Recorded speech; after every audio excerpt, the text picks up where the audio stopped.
Hi, and welcome to Rethink Dialog. In today's episode, we're sitting down with Jonathan from Spotify. So he has some pretty interesting stuff to share with us. Let's go and talk to him. Hi, Jonathan. Welcome to Rethink Dialog. Hello, Arnt, and thank you very much for having me. First, can you say the sentence that you launched back in, I don't know when? Hi, I'm Jonathan from Spotify. There it is. So tell me a little bit about your background. I'm from the north of England, and after I finished university, where I'd studied English literature of all things, I was just really excited to go and work with the internet. Okay. Because it really felt that it was starting to bubble through into sort of the mass market, into people's consciousness. So I joined a very niche legal publishing firm, and helped them, take their business onto the web. After that, I worked for about 8 years with a performance marketing business as ValueClick, which gave me a great grounding in technology. And about 8 years ago, I met Daniel Ek, who told me about his wonderful idea with Spotify, and the rest is history. And you were number... I'm not 100% sure, because it depends whether you say when people started or signed, but I was certainly a single-digit employee. Yeah, cool. And you were the only one that had no technical background. Right. That's like, maybe not what how am I doing it?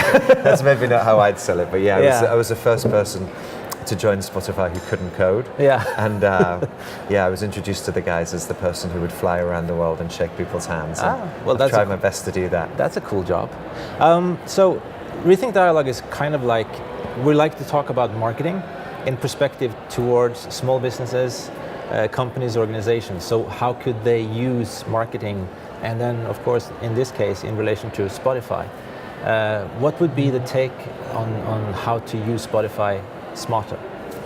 Is it for everyone, or is it, so are there some businesses much more relevant? I think it's definitely for some businesses right now, more than it's for others.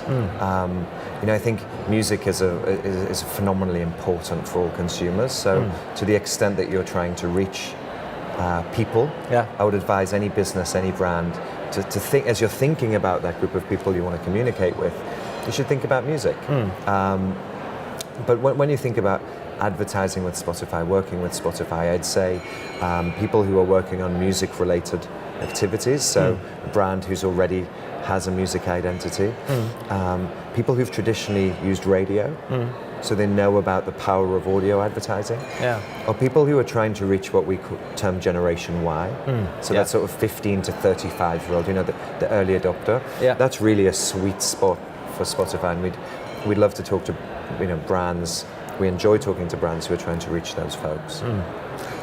And so what I find fascinating with Spotify, and it just came to me when I was talking to you in Stockholm, was that you actually have so much data on people and how they behave when it comes to music, and everything about bands, and you know so much.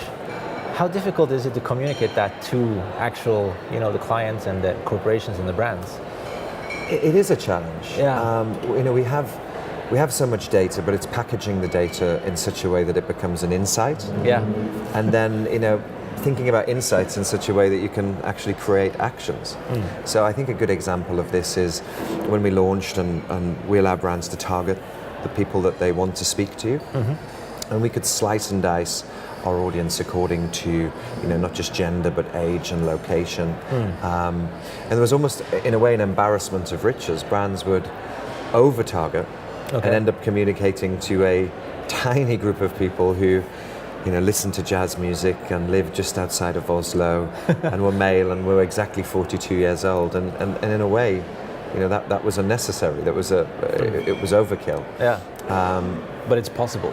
It's possible. It's not necessarily scalable. Exactly. I think for that sort of model, we should need to, and in the future, I'm sure we'll look more closely at self-serve systems and to let people go in. I think Facebook have done a wonderful job of that. We're a little bit earlier in our development. You have other insights, which fascinate us around the type of music people are listening to, when they're listening to it, who they're sharing it with, what they're calling their playlists. And we're just scratching the surface of what that means and how we can use it. first and foremost, we try and use that data to give people a better experience on Spotify. So that's our goal. But we'll absolutely, if we think there are relevant links between brands and behaviors, we'll try and surface those. Because in my perspective, I would say that actually Spotify is one of the optimal native advertising platforms, because you have the content. So the only thing you have to do is find the relevant group and establish the context. Right, you're right. I mean, we're both sort of from the world of digital advertising, and the ability, because Spotify is a new platform, to do really exciting digital things is very compelling. Nothing makes me happier than sitting with a creative technologist and looking at new things we can do with APIs or by hacking together apps.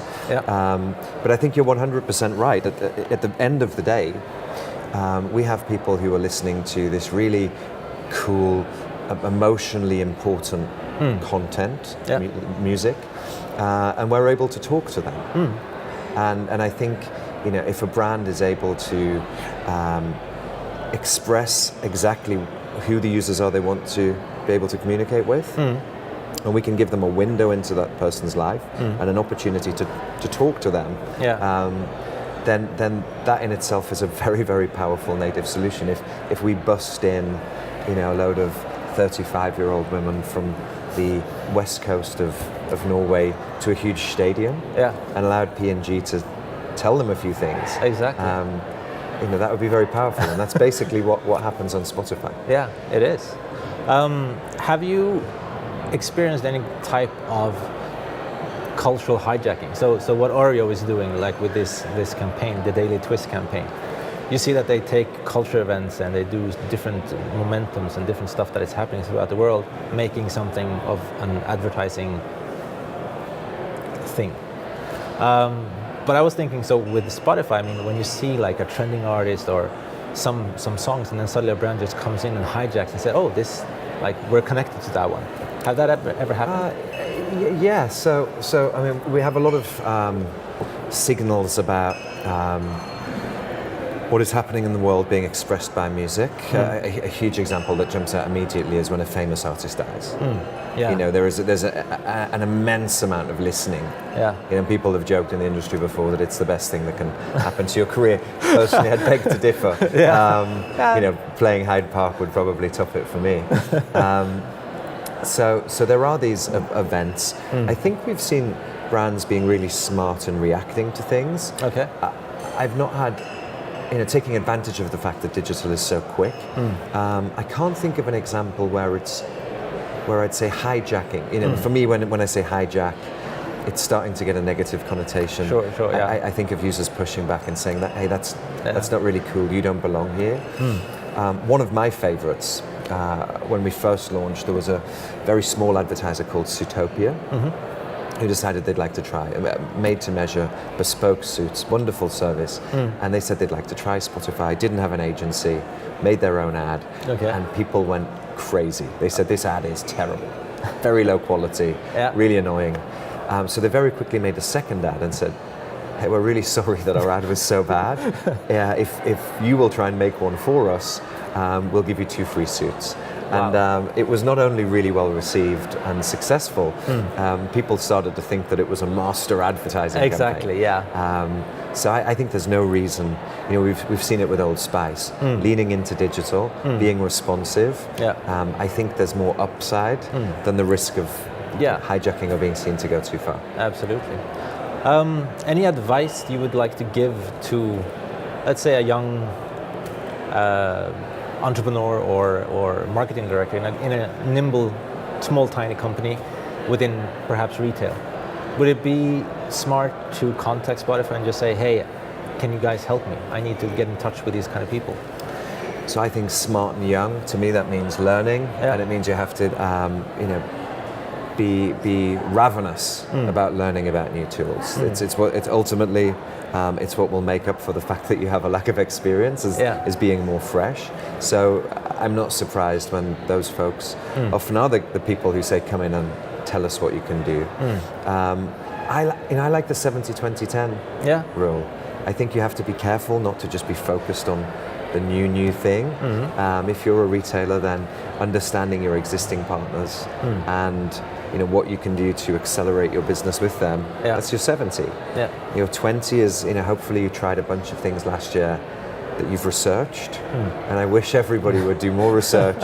It's worth the money, otherwise there are no learnings. But you can double down on them and say, how do we turn this into a scalable test? And then keep 10% of your time and try things. We've had small local stores running ads to drive footfall with an offer where you get a free loaf of bread if you spend over, I think it was 300 crowns in Sweden.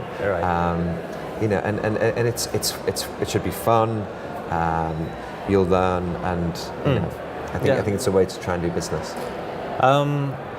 So what inspires you? So you mentioned on stage that you like books. I do. Any particularly good book you've been reading lately that has made an impact of some sort? I was reading some books by a lady called Hilary Mantel. This is fiction, but it's set in the time of Oliver Cromwell, and she's written a historical fiction. So she's taken a historically accurate depiction of what happened and sort of filled in the blanks and made it a really powerful novel. I thoroughly enjoyed that. I think I was stuck in a trap of only reading books I got in airports, and I fly a lot. So I recently got a Kindle, and that's opened up the world to me again. I'm reading more diverse stuff. I do really like books. I get inspired by books. I get inspired by music, definitely. I'm inspired by the fact that it's now so easy for me to connect with people who are expert in what they do. They don't need to have a huge company distributing them. They don't need to have amazing production skills. If somebody's really good at something and I'm really interested in that thing, the internet lets me find them. Exactly. And whether that's somebody who's cooking, a guy who can tell you how to perfectly iron a shirt, which was very useful recently. Don't judge me on this one because it was early. Or somebody who puts together playlists. That's my thing about that inspires me. That the world has got smaller. Exactly. Yeah. Well, that's a good one. Well, perfect. I think we got it. Cool. Appreciate it. No, thank you very much. It's been great fun. Thank you. Cheers, Arnt. Cheers.